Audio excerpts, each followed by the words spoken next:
Hi, Dr. Bennington here with a quick online tutorial to help you set up Google Earth to access materials for the second online map lab on topographic maps. So what we're going to do is load a second .kmz file into Google Earth that will allow you to view the two topographic maps that you'll be using in the topographic map lab in Google Earth, where you can see the topographic maps in 3D. So what you need to do is open Google Earth and then select under the File menu, Open, and then navigate to where you have saved the maplab2.kmz file, which you can download from Blackboard. It may be in your Downloads folder. So you just select that file, click Open, and it will appear in the Places menu on the left-hand side of the screen. Once you've loaded the MATLAB2 KMZ file into Google Earth, you will see it appear in the Places menu on the left-hand side. There are two other things we need to do before we go ahead and look at the maps that are in that folder. One thing we need to check is we need to make sure that the terrain option under Layers is checked. The Layers menu is located on the left-hand side of the screen at the bottom of the menus. And we also need to set the elevation exaggeration to make the topography exaggerated. In other words, to make it easier to see the different elevations that Google Earth is capable of showing. So to do that, we need to go into the Options or Preferences menu. I'm on a Mac, so I'm going to go up where it says Google Earth Pro and select Preferences.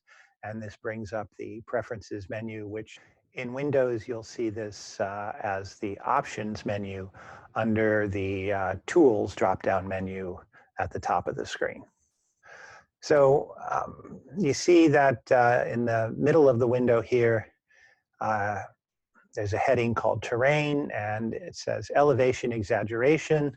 And you can set the elevation exaggeration to any number between 0.01 and 3. And currently it's set at 1, which means that it's showing elevation as it really is. We want to amp up the elevation a little bit, so we're going to change that to 2, and then we click OK, and it saves that value. So now, if you click on the arrow next to where it says Mean and Butte, and scroll down and double click on the Mean and Butte place mark, Google Earth will fly us into Mean and Butte. And what we see is the topographic contour map from the lab overlaying on top of the landscape. And the beauty of Google Earth is that when you bring in a map image like this as an overlay, it doesn't just show you the image, but it literally wraps it across the topography.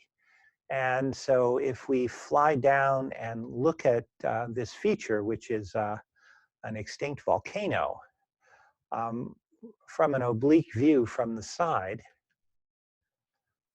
we will see it in 3D in Google Earth, and we see the topographic map wrapped over the 3D landform. So we see the topographic contour lines increasing in elevation up the feature.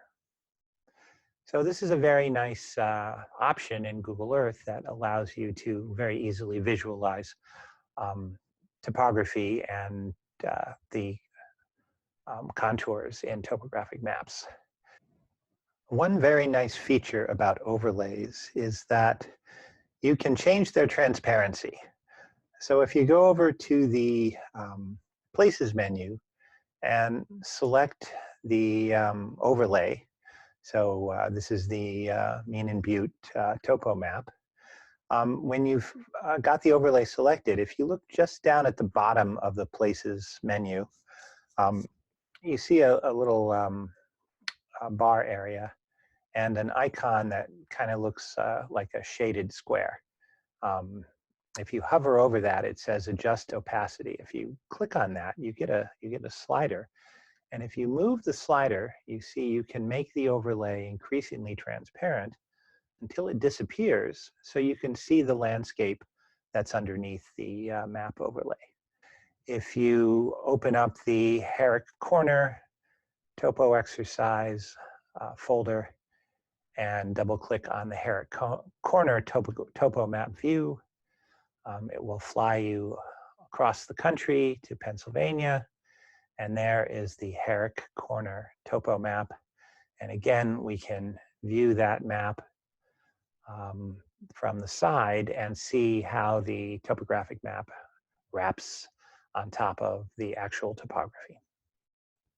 Okay, I hope you found that useful, and I hope you enjoy experimenting with Google Earth and its ability to show topographic maps in 3 dimensions.